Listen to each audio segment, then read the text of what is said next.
Bakit ate, bakit hindi ka nakapagpinggil? Anong ginawa mo sa sarili mo? Ha? Sorry po. Ano na? Kasalanan ko po. Alam ko po. Kasalanan mo. Ayun oh, nagagalit yung mga tao. Oh.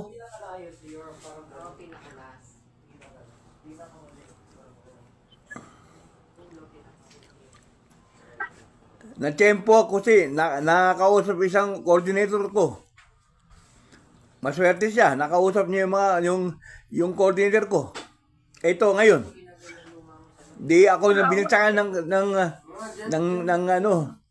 Kaya nga yung coordinator ko si Jing. Pinalagay na lang dyan.